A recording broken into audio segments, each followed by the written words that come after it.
시청자 여러분 안녕하십니까. 창원시 마산 하포구 선거방송 토론위원회가 주관하는 22대 국회의원 선거 후보자 토론회 진행의 아나운서 시민보입니다. 창원시 마산 하포구는 양자 대결입니다. 현역 의원과 풀뿌리의 의정 경험을 바탕으로 한 두 후보가 맞붙습니다. 어떤 후보가 국회 입성에 성공할지 오늘 창원시 마산 하포구 후보자 토론회에서 두 후보의 자질과 정책을 비교해 보시기 바랍니다. 그럼 토론에 함께할 두 분의 후보자를 소개해드리겠습니다. 기호 1번 더불어민주당 이옥선 후보 나오셨습니다. 기호 2번 국민의힘 최영두 후보 나오셨습니다. 좌석 배치와 발언 순서는 사전 추첨을 통해 정해졌으며 토론 의제는 창원시 마산 하포구 선거방송 토론위원회에서 결정되었음을 알려드립니다. 선거방송 토론은 품격 있는 토론을 지향합니다. 근거 없는 비방이나 인신공격은 자제해 주시고 주어진 발언 시간과 권장 시간을 잘 지켜주시길 바라겠습니다. 이 토론은 또 KBS 뉴스 경남 유튜브 채널을 통해서 지금 생중계되고 있습니다. 많은 관심과 시청 부탁드립니다. 그럼 본격적인 토론에 앞서 후보들의 출마 인사부터 들어보겠습니다. 추첨 순서에 따라서 이옥선 후보부터 시작하겠습니다. 시간은 1분 30초 드립니다. 네, 하포구민 여러분 안녕하십니까. 우선 말씀드리기 전에 지난 16년 동안 지방의원 시절 우리 국민들께서 보여주셨던 지지와 성원 다시 한번 깊이 감사 말씀드립니다. 되돌아보면 제가 16년 동안 배운 것들이 참 많습니다. 예를 들면 현장 구석구석을 다니면서 많은 지역민들의 애로사항을 현장의 목소리로 듣기도 했고요. 그 현장의 애로사항이나 문제점들을 행정과 함께 풀기 위해서 상당히 발로 뛰어다니면서 노력했던 바로 그 시간들이었습니다. 그래서 상당히 다시 한번 되돌아볼 때 그런 경험이 중요하다 이렇게 생각을 하는데요. 지금 다시 나가보면 많은 시민들께서 이렇게 말씀하십니다. 우리 마산 경제가 갈수록 힘들어지고 있다. 또 마산 정치가 너무 한쪽으로 치우쳐 있다. 그렇습니다. 이제 마산이 바뀌어야 될 때가 아닌가 생각합니다. 제가 생각할 때 마산은 이제 새로운 물에, 새로운 술에 담겨야 됩니다. 그래서 새로운 정치가 불어와야 되는데요.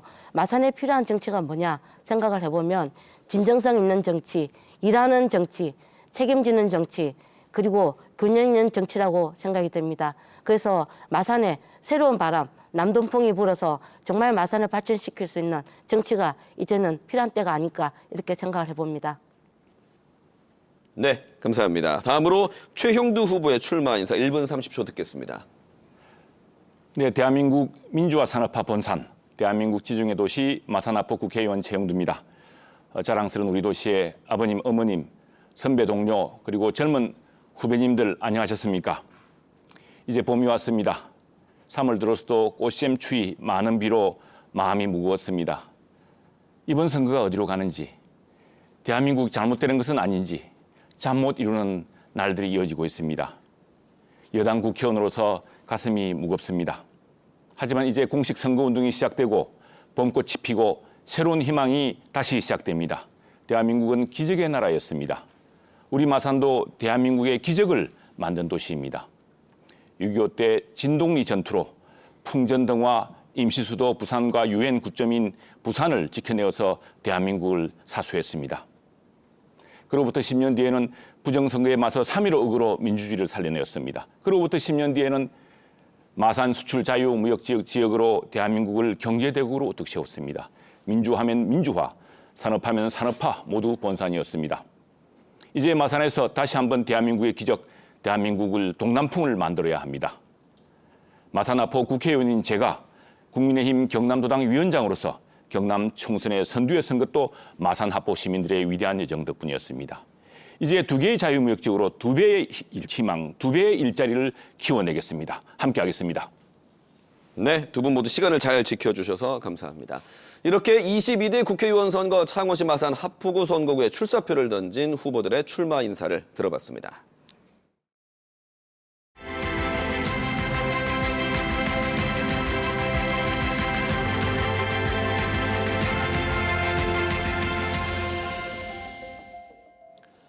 공통질문 시간입니다. 주어진 주제에 대해서 후보자들의 입장과 정책을 밝혀주시기 바랍니다.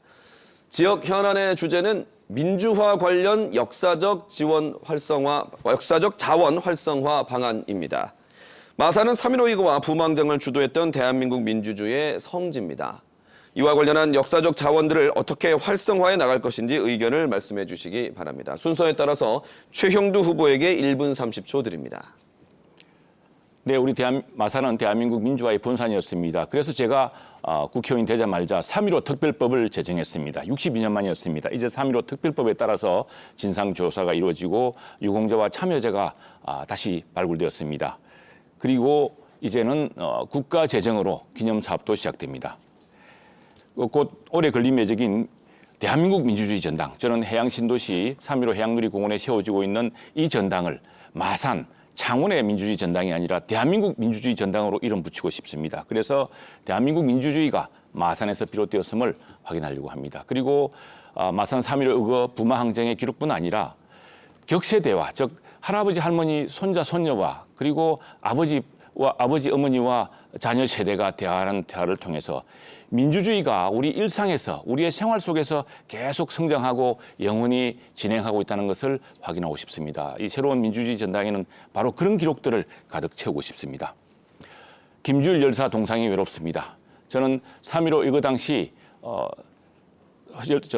열사님들을 기려서 가칭 마산의 시민상을 세우고 싶습니다. 마치 로댕의 깔레 시민상으로 바로 그 깔레의 시민들에 앞섰던 희생당했던 그 사람들을 세계적 조각 대상으로 만들었듯이 저는 우리 마산만의 시민들의 힘과 함께 모여서 마산 시민상, 그래서 12열사와 많은 시민들의 고뇌를 담은 조각상을 통해서 마산을 알리고 싶습니다. 네, 잘 들었습니다. 다음으로 이옥선 후보의 의견 1분 30초간 듣겠습니다. 네.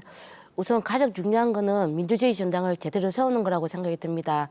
원래 이번 예산 확보는 잘 되고 있다고 생각이 들고요. 이번 9월에 예정돼 있었지만 25년 1월로 지금 예정이 되어 있다고 얘기 들었습니다.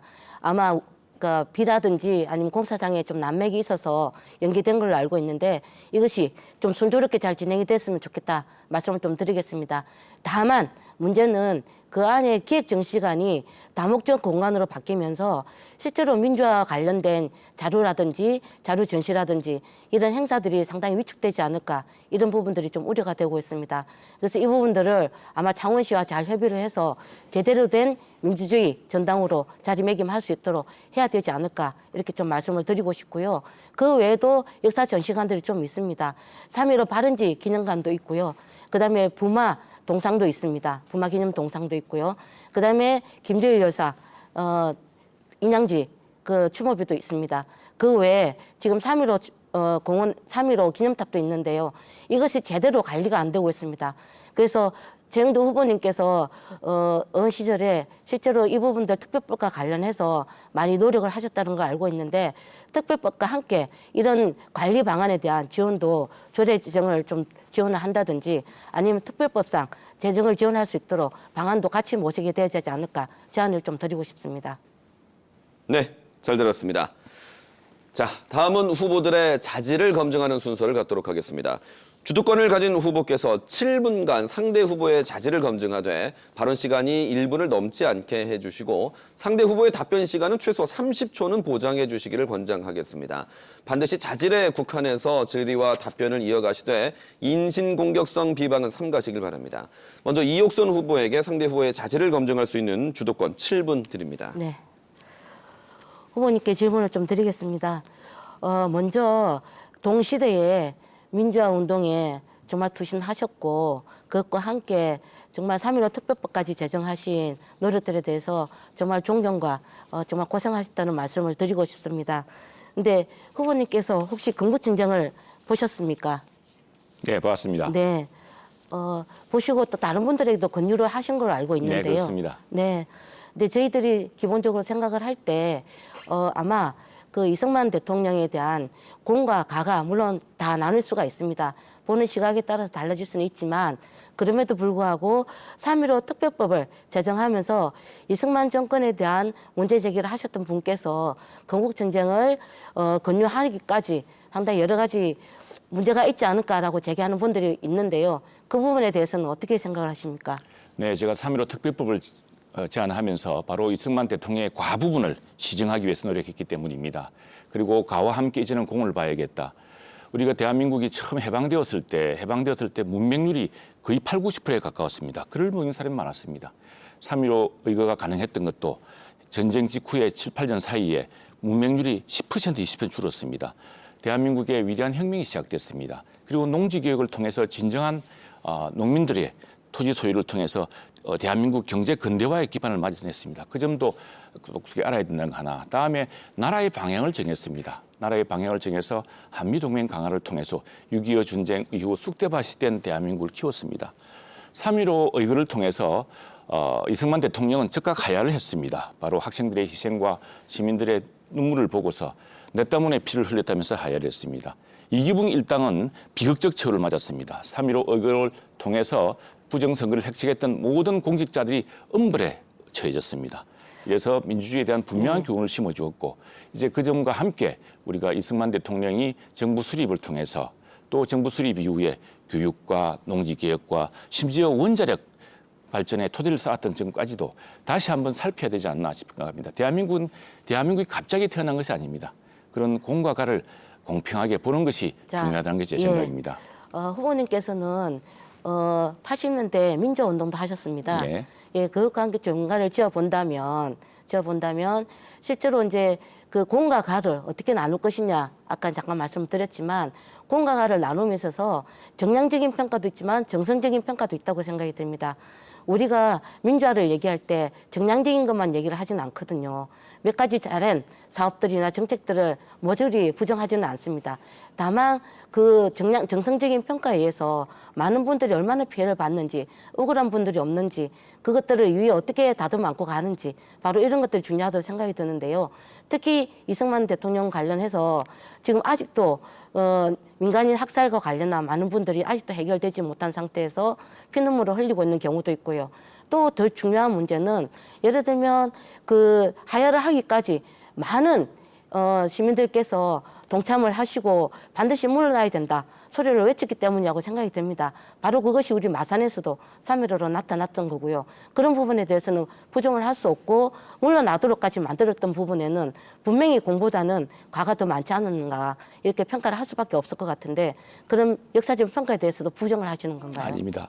그래서 이승만 대통령의 과가 바로 3.15 부정선거였습니다. 비록 이승만 대통령은 당시에 장명 박사가 암 투병을 하다가 미국에서 서거하시는 바람에 단독 후보였습니다. 그래서 선거가 필요 없었습니다. 무투표 당선이 되었는데 바로 그 이기붕 일당이 부통령 되기 어려운 사람이었습니다. 그 사람이 당선되기 위해서 그런 온갖 부정선거를 다 저질렀는데 그러나 그 당시에 대통령이었다. 정부 대통령을 같이 뽑는 선거이기 때문에 대통령에 따른 책임을 피하기 어렵습니다. 그래서 그 부분이야말로 이승만 대통령의 과의 가장 큰 부분, 핵심 부분이라고 생각을 합니다. 그리고 저는 독일 현대사를 보면서 우리 대한민국 역사랑 비슷한 점을 많이 발견했습니다. 바로 저는 독일의 근영을 이루었던 아데나와 총리가 이승만 대통령과 함께 당시에 동서독 분단 당시에 어떤 입장을 취했느냐. 그리고 남북 분단 당시에 이승만 대통령은 또 어떤 입장으로 어떻게 나라의 노선을 정했느냐를 보고서 두 사람이 한강의 기적과 라인강의 기적이 결코 우연이 아니었다는 것을 느꼈습니다. 네. 그래서 후보님 그런 제가 다른 공도 질문이 같이 하나 봤습니다. 있어서 여기까지 듣고 공과 가에 대해서는 다음에 또 네, 기회가 네. 되면 말씀을 좀 나누도록 하겠습니다. 그렇습니다. 하나 더 질문을 드리겠습니다. 네.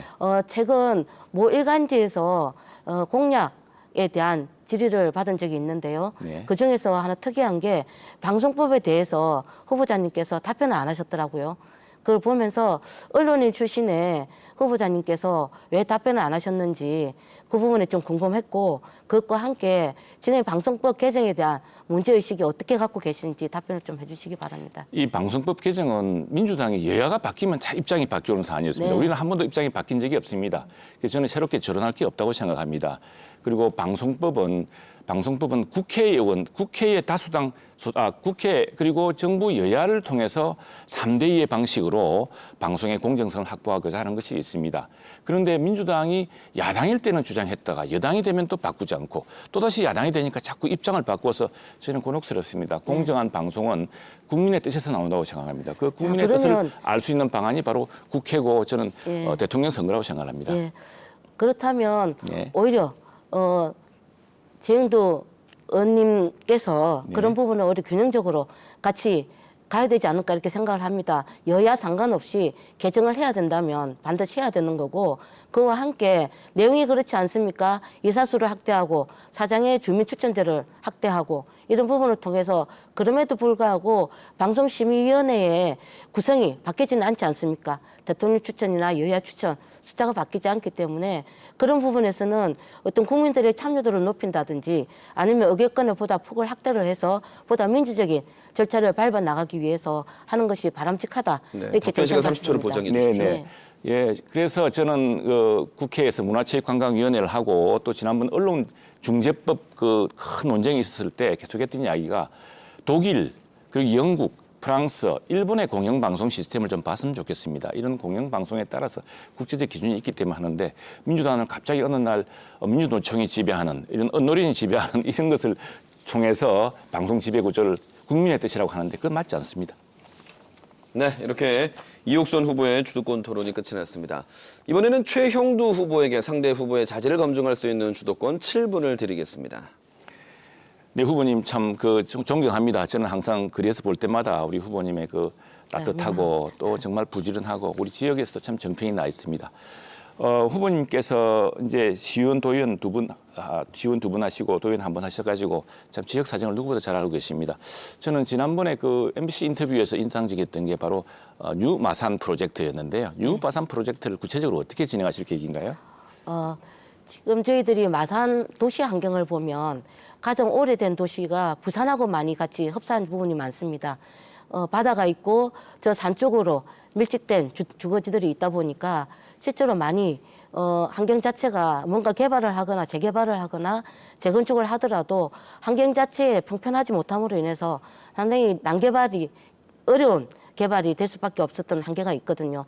그래서 새 마산 도시 프로젝트라고 하면 일단 한 2군데 정도의 거점을 확보를 하고 그 거점을 역세권이 아니더라도 주거환경 정비나 이런 걸 통해서 보다 쾌적한 주거환경을 먼저 네. 거점을 하므로써 잘 특히 알겠습니다. 도로망이 네. 예, 도로망이 지금 행축으로만 주로 그렇게 되어 하겠습니다. 있습니다. 잠깐만요. 예. 제가 제 이야기를 하겠습니다. 네. 3초를 훨씬 넘었었기 때문에 네. 정말 공감합니다. 저도 마산에 살면서 또 마산에서 자라면서 우리 도시가 긴 그 해안선을 따라서 네. 또 바로 산아래에 구성되어 있어서 굉장히 힘든 걸 압니다. 그걸 잘 해야 되는데 문제는 마산이 다시 부흥하려고 그러면은 산업이 다시 살아나야 되지 않겠습니까? 그래서 저는 2개의 자유무역직을 통해서 새로운 산업의 활력을 불러일으켰다고 이제 약속하고 있습니다. 그리고 지금 마산의 곳곳에 재개발, 재건축이 일고 있습니다만 이게 참 지연되고 있습니다. 재개발 잘못했다가 원주민들이 굉장히 그 모든 사실은 땅과 거의 다 잃고 입주하지 못하는 그런 경우가 많습니다. 그래서 우선에 마산이 성장해야지만이 다시 도시의 인구가 늘고 활력이 늘어야지만이 재건축, 재개발 또 새 마산 프로젝트도 가능할 거라는 게 제 생각입니다. 이 부분은 제가 내세운 공약에도 있는데 우리 후보님과 계속 논의했으면 좋겠고요.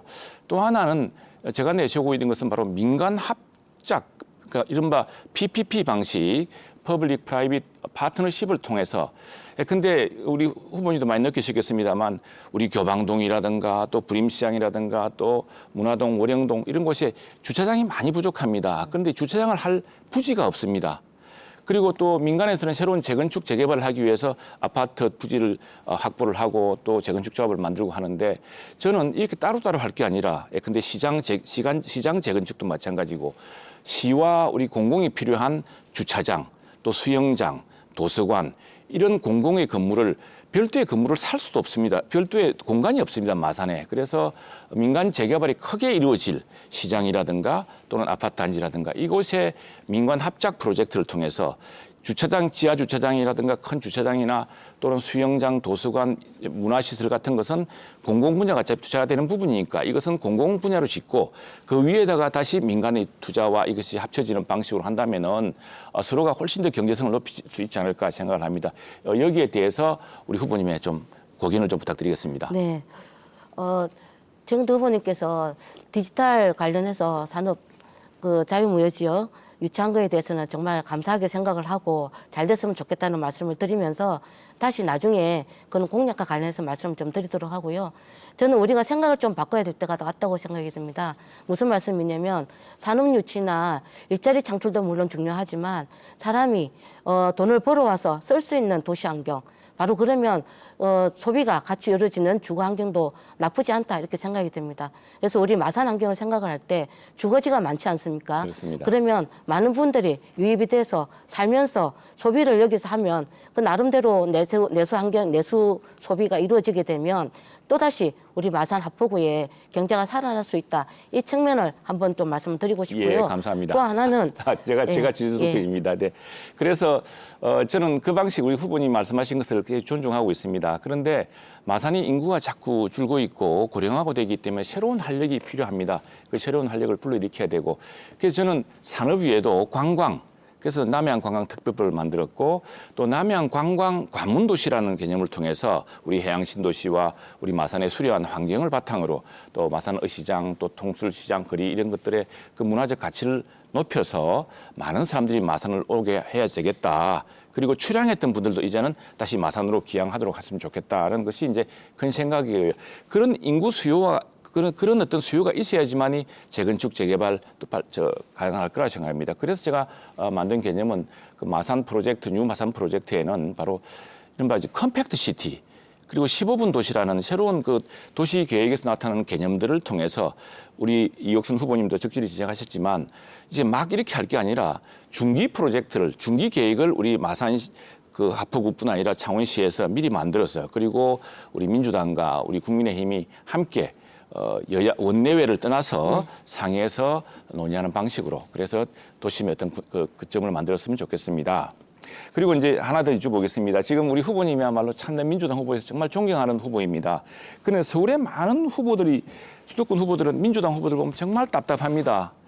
이 변호사비 대납 의혹 아니냐라고 말이 날 만큼 갑작스레 민주당에서 잘하던 의원님들 아마도 이옥순 의원님도 이재명 대표와 함께 줄을 서지 않고 탄핵 표결안에 반대표를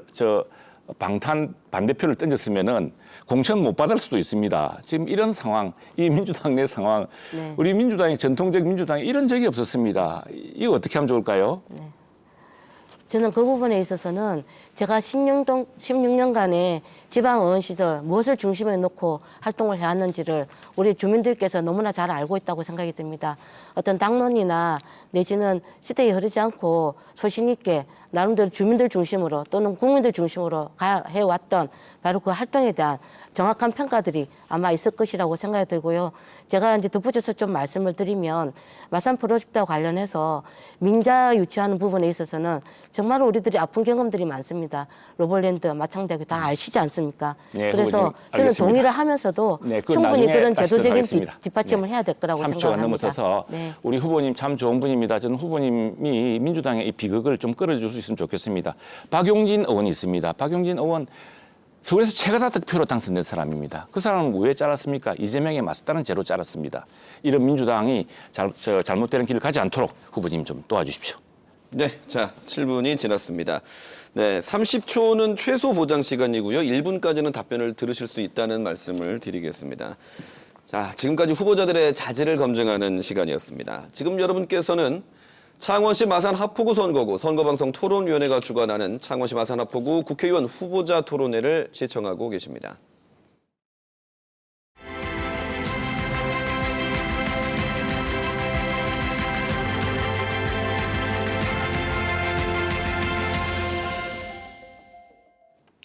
자, 다음은 후보들의 정책과 공약을 검증하는 시간 이어가도록 하겠습니다. 먼저 두 후보의 주요 공약을 들어볼 텐데요. 순서에 따라서 최형두 후보 제한 시간 1분 드립니다. 네, 마산은 자유무역 도시였습니다. 53년 전 봉암동, 산호동 갯벌에 세워진 자유무역 지역이 하포만의 기적을 만들었습니다. 마산을 7대 도시까지 성장시켰습니다. 창동 땅값이 명동보다 비싼 시절이었습니다. 이제는 해양신도시에 대한민국 최초의 디지털 자유무역 지역이 세워집니다. 마산 제도약을 시작합니다. 꿈이 아닙니다. 우리 도시에서 디지털 인재를 키우기 위해 과학기술정보통신부의 소프트웨어 중심 대학, 바로 경남대 오령 캠퍼스에 선정받도록 했습니다. 연세대, 고려대와 나란히 선정되어서 이제 최고의 인재들을 우리 도시에서 키웁니다. 글로벌 게임센터도 시작되었습니다. 무엇보다 초거대 제조 AI 글로벌 공동연구센터도 설립되었습니다. 산업통상자원부 예산도 확보했습니다. 마이크로소프트 코리아, 아마존 웹서비스, 메가전 클라우드, 카이스트, 경남 테크노파크, 경남대를 비롯한 지역의 대학도 참여합니다. 우리 자녀들에게 최고의 AI 1:1 맞춤형 교육 시범 사업도 시작했습니다. 유럽의 지중해와 같은 마산의 매력을 키우기 위해서 지중해 관광도시로 키우겠습니다. 네. 다음은 이옥선 후보의 주요 공약 들을 시간, 제한 시간 1분입니다. 네. 저는 우선 지방과 국비와 지방비가 7:3으로 되어 있는 부분을 5:5로 만들겠습니다. 그래서 확보된 지방비를 지역 경제 활성화와 지역 발전에 쓸 수 있도록 하겠습니다. 그러기 위해서 지역 공공은행이 필요한데요. 이 지역 공공은행을 설립을 통해서 지역 경제 활성화와 그다음에 지역 발전에 제대로 그 세금을 쓸 수 있도록 만들겠다는 말씀을 드리겠습니다. 그리고 좀 아까 말씀드렸던 새 마산 프로젝트와 관련해서 말씀 좀 드리겠습니다. 어쨌든 새로운 마산, 그러니까 도시 계획가들의 조언을 들어보면 더 이상 마산은 부분 교정으로는 되지 않는다. 마산은 확실하게 완전히 바꾸지 않으면 안 된다. 이렇게 말씀하십니다. 그래서 종축으로 도로를 확보를 하고 주요 거점 지역을 확보를 함으로 인해서 마산의 새로운 그림을 그리고 바로 이것들을 통해서 중장기적인 도시계획을 만들어 나가야 될 때가 되었다. 이렇게 말씀을 드립니다. 네, 잘 들었습니다. 자, 지금부터는 각 후보들의 방금 들으신 공약에 대해서 주도권을 가진 후보가 다른 후보의 공약을 검증하는 시간을 갖도록 할 텐데요. 가급적 질문 시간이 1분을 넘지 않도록 해주시고요. 답변은 최소 30초를 보장해 주시되 1분까지는 들으실 수가 있다는 말씀 드립니다. 답변하는 후보께서도 핵심을 중심으로 답변해 주시기 바랍니다. 먼저 최형두 후보에게 주도권 드립니다. 6분입니다. 네, 국세와 지방세 그리고 세출을 이렇게 네. 조정한다는 방안에 대해서는 늘 여야가 함께 연구하고 있습니다. 그건 좋은 방안을 찾아야 될 것 같은데 지금 이옥선 후보님께서는 민주당 이재명 대표와 함께 지역화폐 발행을 지금 강조하고 네. 계십니다. 그런데 지역화폐 때 이게 국비가 아니라 지방비도 같이 네. 물려 있게 돼 있거든요. 그 비율을 아시죠? 네. 네, 50대 50입니다. 그래서 이게 지금 창원시의 경우는 그러니까 지역화폐 발행을 위해서 창원사랑화폐를 만들 경우에는 국비도 지원이 있겠지만 창원시가 그 똑같은 금액에 근데 1,000억을 발행하면 500억을 내야 됩니다. 그런데 창원시 재정이 지금 100만 도시 지난 민주당 시장을 거쳐오고 하면서 빚이 너무 크게 늘어나서 지방 재정 자립도가 100만 도시 중에 최하위입니다. 이제 이런 한계가 있는데 그래서 또 어떤 문제가 있냐면은 지역화폐를 민주당이 특히 이재명 대표가 많이 주장하는 이유가 있습니다. 왜냐하면 경기도는 지방 재정 여력이 엄청나거든요. 오죽하면 민간 사업자가 화천대유라 그래서 뭐 수천 배의 재개발 이익을 얻을 정도 아니겠습니까? 그런 풍족한 도하고 우리가 지금 수많은 빚과 또 지방의 피폐화 현상 때문에 힘든 이것을 맞춰서 하기 힘들기 때문에 저희들은 지역화폐보다는 그리고 지역화폐는 근데 경기도에서 재정이 좀 넉넉한 경기도에서 발행한 지역화폐를 경남에서 쓸 수가 없습니다. 그러나 그렇기 때문에 부유한 사람은 더 부유하게 자기 내부 가두리를 통해서 성장하게 만들고 가난한 지역, 지방 재정이 약한 지역은 오히려 자꾸 빈곤하게 만드는 정책이어서 이게 문재인 정부 시절에 조세정책연구원에서 혹시 뭐 산업위기 같은 게 있어서 특별한 지역에서만 지원하면 모를까 이걸 함께 지원하는 것은 전국을 똑같이 하는 것은 오히려 빈익빈 분익부를 강화시킬 뿐이다 이렇게 하고 있습니다. 그래서 저희들은 대신에 이제 온누리 상품권을 제공하고 있습니다. 이건 정말 중앙이 좀 재정이 풍족하고 또 소비 여력이 높은 서울 수도권 사람들이 오히려 지역을 도울 수 있는 방법이 있거든요. 예컨대 명절이 되면은 온누리 상품권을 이제 공무원들한테는 보너스 같이 줍니다. 그리고 또 대기업에서도 상생 차원에서 그 대기업 직원들한테 지역사랑 상품권을 지급하는 경우가 많습니다. 그러면은 마산에 사는 부모님들 또 형제들 전통시장에 쓰라고 그걸 줍니다. 그래서 서울의 소득이 마산으로 이전되는 효과가 있습니다. 그래서 저희는 지역 사회 사랑 상품권보다도 온누리 상품권을 통해서 정말 온누리가 고루 이렇게 따뜻해지도록 하지 않은 효과를 이야기하고 있는데 이 점에 대해서 어떻게 생각하십니까? 이 문제를 어떻게 생각하십니까? 네. 그 문제와 관련해서 저는 일부 동의를 합니다. 어쨌든 지금 다양한 지역화폐 형태로 나왔던 것, 저는 온누리까지 포함이 된다고 보는데요. 그것까지 포함을 해서 정말 종합적으로 제대로 쓰일 수 있는 방안을 모색해야 된다. 그래서 말씀하셨던 것처럼 지역에 따라서 차이가 나는 이런 부분들은 개선이 돼야 될 필요가 있는데 다만 다시 한번 그 지역화폐가 등장하게 됐던 배경을 살펴볼 필요가 있습니다. 우리 소상공인들에게 도움이 되기 때문에 했던 거고요. 그것이 확대되냐 마냐는 소상공인들의 어떤 의견이라든지 진행 절차를 한번 보면서 판단해야 될 문제라고 생각이 듭니다. 그리고 바로 지역별로 차이가 난다고 하는 부분에 대해서는 제가 볼 때 그래서 지방 재정이 더 확보가 돼야 되지 않을까. 지방 재정이 더 확보하면 할수록 바로 이런 문제들이 같이 해결이 되기 때문에 그 문제를 먼저 선제적으로 해결하는 것이 바람직하다. 이렇게 좀 말씀을 드리겠습니다. 네, 고마운 말씀입니다.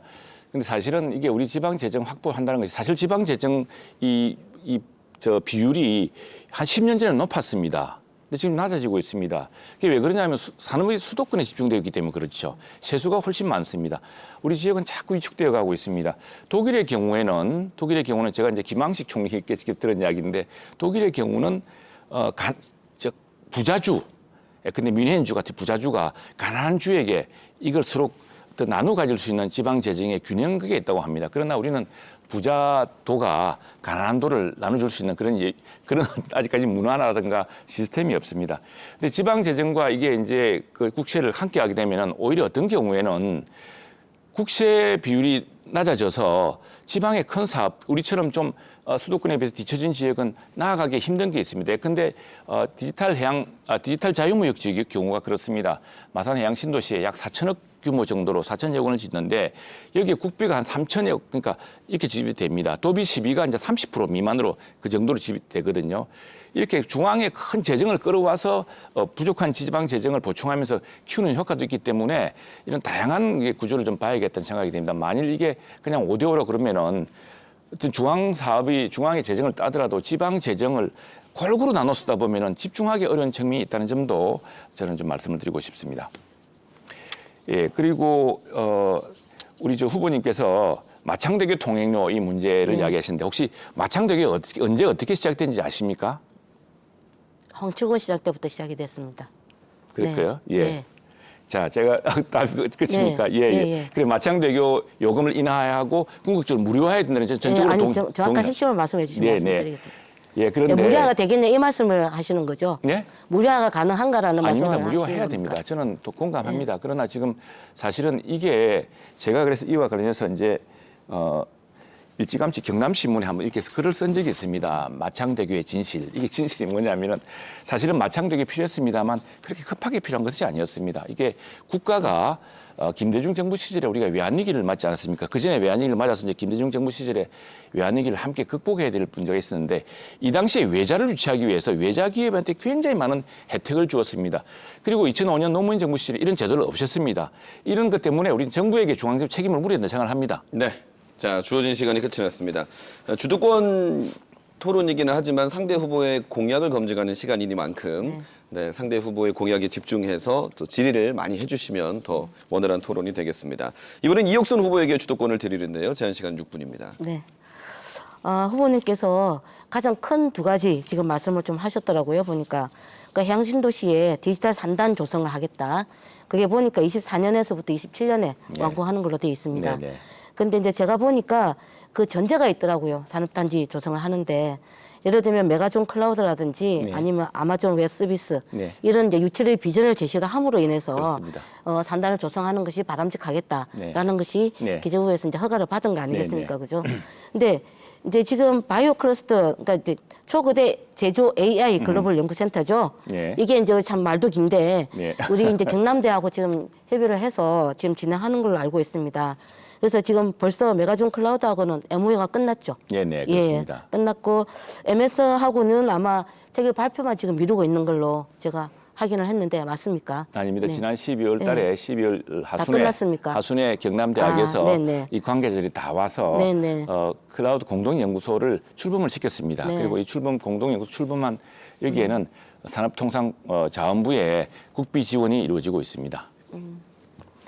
그래서 사실 이제 이 문제와 관련해서는 23년도에 선정할 때 기재부가 신규 사업으로 하지 않고 예타 사업을 했던 부분이 있지 않습니까? 그게 이제 기존의 경산에 예. 국회의원께서 이제 사업을 유치를 하기 위해서 예. 갔는데 이 문제가 학생이 200명이 수용이 안 됨으로 인해서 과연 사업이 제대로 될 것이냐 하는 의문을 제기를 했고 그것 때문에 사업이 진행이 안 된 걸로 제가 확인을 했습니다. 예. 그런 부분과 관련해서 어쨌든 연구센터를 지금 이제 설립을 하고 추진을 할 텐데요. 아직 남은 문제는 어쨌든 학생 모집과 제대로 된 추진이 아직 남아 있지 않습니까? 만약에 그것이 아닌데 그 잘못 알고 계신 겁니다. 예. 그럼 설명을 좀 해주시고요. 예.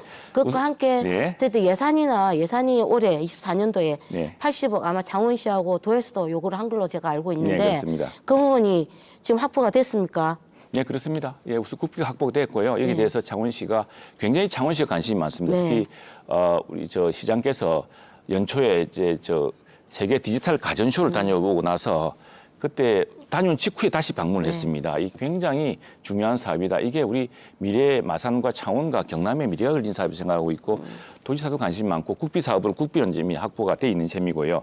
국비는 이제 전체 3천억 규모의 국비를 이제 예타가 들어갑니다. 근데 그 말씀하셨다시피 자, 이게 가능한 일이냐? 지금 이제 AI 시대입니다. 이 기술이 너무 급격히 발전하고 있습니다.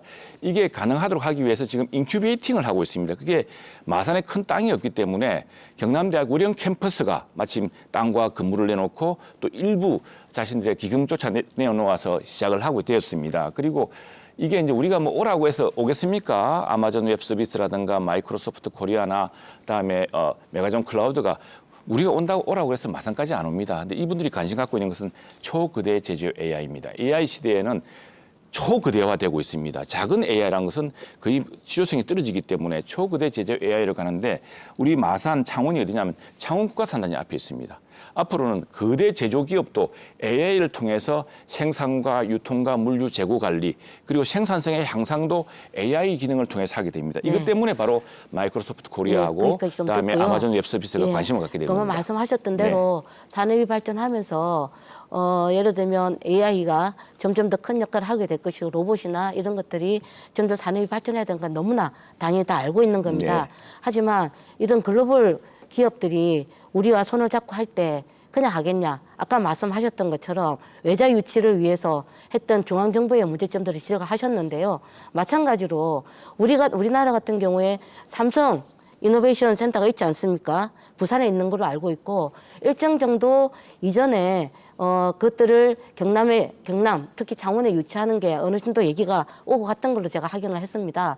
근데 그런 부분도 있는데 굳이 대기업, 그러니까 글로벌 기업이라는 부분들이 참 좋습니다만 그냥 공짜로 이루어지지는 않는다는 것이 우리가 지금까지 너무나 뼈저리게 느껴왔기 때문에 그런 부분과 관련해서는 뭔가 대책이 좀 필요할 거라고 생각이 들고 문제는 우리가 후보님 말씀을 들으면 정말 마산의 디지털 산업단지하고 그다음에 경남대에 그런 센터가 만들어짐으로 인해서 우리 청년들의 일자리라든지 앞으로 비전이 상당히 효과적으로 그리고 효율적으로 진행이 될 거다 이렇게 생각이 들지만 아까 다시 말씀드렸던 몇 가지 전제들이 정확하게 후보님께서는 그것이 다 됐다 이렇게 말씀하셨지만 그거는 나중에 다시 한번 확인을 해봐야 될 문제인 것 같고요.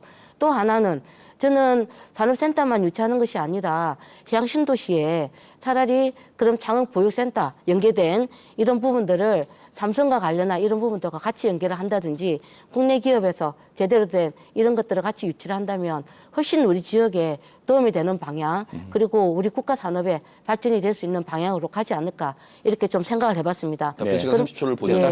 그런 부분에서 한번 답변해 주시기 바랍니다. 고맙습니다. 근데 이게 우리가 이제 끌어들이는 이유가 있습니다. 우리가 무슨 그 큰 인센티브를 주지 않더라도 초거대 제조 AI는 제조업체가 필요합니다.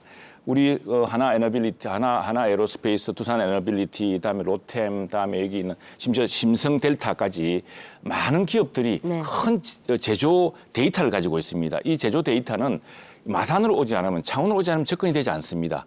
이걸 함께 하자는 것이고요. 그것 때문에 인센티브가 있는 것이죠. 그리고 일본의 구마모토 보십시오. 구마모토 현이 TSMC 유치하지 않았습니까?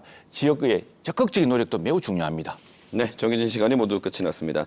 이렇게 두 후보들의 공약을 검증해보는 시간 가졌습니다. 후보들의 공약이 실현 가능한 공약인지 우리 시청자 여러분, 유권자 여러분도 꼼꼼히 살펴보시는 시간이 됐길 바랍니다.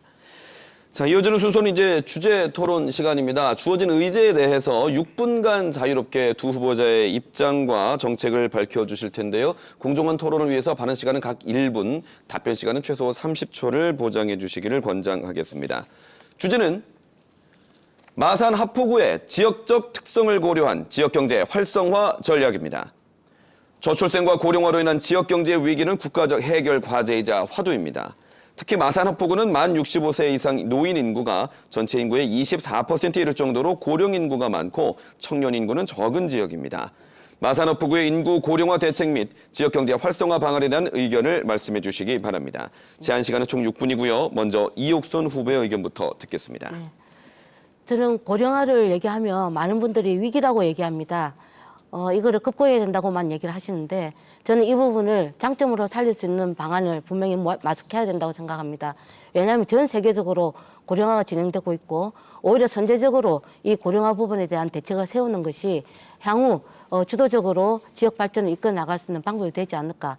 그래서 그 대안으로 저는 휴양마을을 한번 생각을 해봤습니다. 휴양마을은 이미 일본에서도 진행이 되고 있는 부분인데요. 한 마을을 정말 치매 환자분들이나 아니면 노인분들이 딱딱한 병원에 갇혀 있는 것이 아니라 일상생활과 함께 주민들하고 접하면서 이런 부분들을 할 수 있는 바로 이런 방안이 휴양마을이기 때문에 이런 것들을 특히나 삼중 구사면이나 저는 지역들을 노인 인구가 많고 또는 비어가는 이런 농어촌 지역들을 활용해서 이런 문제들을 만들어 나갔으면 좋겠다. 이렇게 계획을 좀 가지고 있습니다. 네, 최영두 후보님. 네, 무엇보다 젊은 인구가 많이 떠나고 있습니다. 청년들이 일자리가 없어 떠나고 있고 또 학생들도 교육 때문에 아무래도 대도시로 가야 되지 않겠느냐. 심지어 마산에서는 그래도 창원 쪽으로 가야 되는 것 아니냐라는 이렇게 말씀하시는 부분을 보고 참 제가 많이 놀랐습니다. 그래서 지금 우선의 교육과 일자리가 중요해졌습니다. 그래서 제가 지금 마산 하포에 신을초 그리고 해운중학교에 경남에서 처음으로 AI 맞춤형 1:1 교육 시범 교실을 교육부 특별교부체 사업으로 만들었습니다. 그래서 마산에서 이제 AI를 이용해서 스마트 교육을 실시함으로써 AI 보조교사를 두는 것이죠. 그래서 학생들이 저마다의 진도와 또 관심에 따라서 공부를 다양하게 해서 서울 강남 학생 못지않은 실력을 키울 수 있도록 하려고 합니다. 또 하나 일자리입니다. 바로 일자리 때문에 디지털 자유무역 지역을 추진하게 된 겁니다. 이 디지털 자유무역 지역이 예상대로 되면은 약 4천여 명의 젊은 일자리가 생기게 됩니다. 우리가 판교 테크노밸리에서 봤던 젊은 인재를 이제 마산에서 볼 수 있게 될 것입니다. 만일 해양신도시에 4천 명의 디지털 자유무역직이 있어서 거기 DNA 혁신센터에서 일하게 된다면은 마산의 인구 구성이 달라질 것이라고 생각을 합니다. 네, 1분이 지나갔습니다. 네. 이옥순 후보님. 네. 금방 그 교육의 문제를 말씀을 하셨는데요. 저희가 교육을 생각할 때 지금 갑자기 이제 하포구에 특히 신마산 일대에 대규모 단지가 들어서면서 젊은 층들이 많이 유입이 됐습니다. 특히나 유아기부터 중고등학생까지 학부모를 둔 학부모들이 많은데 가장 큰 고민이 교육의 문제입니다. 근데 고민의 핵심이 뭐냐면 AI 첨단 교육도 중요하지만 또 하나는 아이들 수준에 맞게 다양한 수준별 맞춤 교육을 받을 수 있도록 하는 층들이 좀 그 프로그램이 필요하지 않겠냐. 물론 학교 내 수업도 중요하지만 그 외에 학교 밖에서도 바로 이런 것들을 지자체에서 보충을 해주는 그런 역할들을 좀 해줬으면 좋겠다. 이렇게 얘기를 하시거든요. 그런 부분에 대해서는 한번 고민해 보셨습니까? 네, 그렇습니다. 예. AI 맞춤형 1:1 교육이 바로 수준별 수업입니다. 우리 교실에 30명의 학생이 있으면 실제로 학교 선생님의 진도를 따라가는 학생들은 아마 10명 정도 안팎일 것입니다. 나머지 일부는 선행학습을 통해서 이미 자기가 알고 있는 것이어서 학원 준비를 하고 있고 나머지 10명 정도는 선생님이 그냥 조용히 하고만 있는 겁니다. 사실 이게 현실입니다. 네. 그래서 AI 맞춤형 교실이라는 것은 우리 학생들이 진도가 있습니다. 근데 수학 같으면 수학에 내가 지수로 그 부분은 이렇게 좀 따라가겠는데 갑자기 기하 넘어가면서 못하는 수가 있습니다. 그런 건 어디서부터 막혔는지를 바로 AI 맞춤형 교재를 디지털 교과서라든가 이걸 통해서 확보해내는 겁니다. 그래서 선생님이 이 학생은 여기가 좀 부족하구나 이렇게 해주고 그래서 선생님이 별도로 그 부분을 가르치고 또 AI 맞춤형 지금 큰 스마트 테크놀로지가 바로 그것을 요즘 학생들은 전부 이제 탭이라든가 이런 걸로 보지 않습니까? 그래서 그런 방식으로 이제 해주기 위한 핵심은 바로 우리 학생 한 사람 한 사람 저마다 소중하게 정말 진도와 관심에 따라서 적절하게 교육해서 하겠다는 게 핵심입니다. 청년 일자리 부분에 대해서 말씀하셨는데요. 네. 지금 아마 이런 말씀 들어보셨을 겁니다. 청년들이 판교 이하로는 오려고 하지 않는다. 정말 심각하고 가슴 아픈 말입니다. 바로 그런 측면에서 후보님께서 우리 지역의 대학과 함께 바로 그런 센터를 만들어서 유능한 인재들을 발굴하고 또는 키워내기 위해서 유채 등을 정말 바람직한 게 아닐까 이렇게 생각이 좀 드는데 청년 일자리도 그와 연계돼서 만들어지지 않겠습니까? 네, 그렇습니다. 예, 그랬을 때 교육뿐만이 아니라 창업을 할 수 있는 센터, 보조할 네. 수 있는 센터, 네. 바로 이게 같이 좀 만들어져야 될 것이고 네. 그런 의미에서 아까 말씀하셨던 글로벌 기업뿐만이 아니고 국내 기업과 함께 그야말로 안주할 수 있는 정착할 수 있는 중장기적인 계획과 함께 진행되지 않으면 이것이 또 한순간 프로그램은 끝날 수 있다. 이 우려들이 좀 있습니다. 이런 부분에서 그러면 말씀하셨던 바로 그런 청년 일자리 사업들이 정말 잘 진행됐으면 좋겠다는 말씀 드리고 네. 저 또한 그런 부분은 디지털 그 산단과 함께 저는 창업보육센터하고 같이 있어야 된다. 이렇게 좀 생각을 하는데요. 네, 1분 바로, 지났습니다. 그렇게 해야 될 것 같습니다. 당연합니다. 우리 저 후보님 예. 말씀 진짜로 동의하고 창업보육센터는 바로 확보할 수도 있습니다. 있고 다음에 이제 무엇보다 우리 지역에서 인재를 키워야 됩니다. 지금 일자리가 없다 보니까 수도권으로 서울로 떠나고 있는데 바로 소프트웨어 중심 대학이 소프트웨어가 모든 디지털 시대의 핵심입니다. 아까 삼성 이야기 하시는데 제가 사실 삼성의 사피 같은 것도 지금 이제 다시 마산 같은 경남대학이나 우리 마산대학교에서 같이 공유할 수 있도록 제가 삼성과 이야기를 하고 있습니다. 그동안 이제 10년의 축적이 있으니까 이제 지역에도 확산을 하자라고 이야기를 하고 있습니다. 그리고 또 청년 일자리는 반드시 첨단에 생기지 않습니다. 저는 남양관광특별법에서 이야기했지만 청년 창업을 관광, 맛있는 맛집, 멋집, 또 관광 상품, 게스트하우스 이런 것을 통해서 수많은 일자리를 만들 수 있습니다. 그런 점에 대해서도 저는 우리 지역의 청년들과 함께 논의할 것입니다. 네, 잘 들었습니다. 자, 이제 토론을 마무리할 시간이 됐습니다. 끝으로 유권자들에게 지지 당부 발언을 하실 텐데요. 발언 시간은 1분을 드리겠습니다. 먼저 순서에 따라 최형두 후보 말씀해 주십시오. 네, 정말 얼마나 걱정이 많으십니까? 그러나 이제 선거 운동이 지금 시작됐습니다. 여론조사 때문에 걱정 많으신데 여론조사도 방법에 따라서 다양한 결과가 나오고 있습니다. 표는 직접 투표를 통해서 결정하는 것입니다. 우리 특히 젊은 사람들, 20대 유권자들 꼭 투표해 주십시오. 조국 혁신당을 보고서 무엇을 느꼈습니까? 그리고 이재명 대표의 저 공천을 보고 무엇을 느꼈습니까? 꼭 투표하셔야 됩니다. 그리고 민주주의는 누가 독점할 수 있는 것이 아닙니다. 민주주의는 우리가 공유해야 되고 함께하는 영원한 행진입니다. 그 행진에 특권과 반칙이 난무하고 국회의원이라고 불체포 특권을 주장해서 나는 법원 재판에 가지 않겠다고 이야기를 하고 내가 지금 법원에서 유죄 선고를 받게 되었는데 이건 뭐 정치적으로 내가 복귀해서 개인적 보복을 하겠다고 하는 이런 정치는 안 됩니다. 여의도 특권 정치 끝내야 됩니다. 여의도 국회의사당도 이제 지방으로 옮겨옵니다. 여의도 특권 정치를 끝내고 국회가 청년에게 희망을 줘야지 청년에게 빚을 물려주는 국회가 되어서는 안 됩니다. 함께 만들어 가겠습니다. 네, 다음 이옥선 후보도 1분 드립니다. 네, 많은 분들이 마산이 바뀌어야 한다고 말씀을 하십니다. 특히 마산의 정치가 바뀌어야 된다고 말씀들을 하십니다. 이제 바뀌어야 합니다. 정말 태풍 매미 때문에 피해를 입으셨던 분들에게는 죄송한 말씀이지만 양식을 하시는 분들은 태풍이 한번 와서 물을 뒤집어 줘야 양식이 잘 되고 새로운 물고기들이 잘 살 수 있다 이렇게 말씀을 하십니다.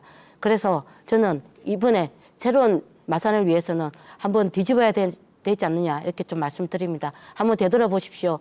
그동안 한쪽으로만 밀어줬던 바로 정치, 한쪽으로만 사랑했던 그 정치가 지금까지 우리 마산을 어떻게 만들어 왔는지 한번 되돌아보시기만 바랍니다. 이제 새로운 정치를 만들어야 됩니다. 정말 책임지는 정치, 일하는 정치, 그리고 균형감 있는 정치, 바로 이런 정치를 위해서 이옥선이 함께 나서겠습니다. 여러분 많은 지지와 격려 부탁드리고 4월 10일 날 꼭 투표 부탁드리겠습니다. 네, 다 쓰셨습니다. 자, 시간을 특별히 잘 지켜주셔서 감사드리고요. 두 후보 모두 수고하셨습니다. 50분 동안 생방송으로 진행한 창원시 마산 하포구 후보자 토론회 여러분 어떻게 보셨습니까? 오늘 토론이 유권자 여러분의 선택에 도움이 되셨기를 바랍니다. 이 방송은 중앙선거방송토론위원회 홈페이지와 중앙선거방송토론위원회 유튜브, KBS 뉴스 경남 유튜브 채널에서 다시 보실 수가 있습니다. 창원시 마산 하포구 선거방송토론위원회가 주관한 제22대 국회의원 선거, 창원시 마산 하포구 후보자 토론회 여기서 모두 마치겠습니다. 시청해주신 여러분 고맙습니다.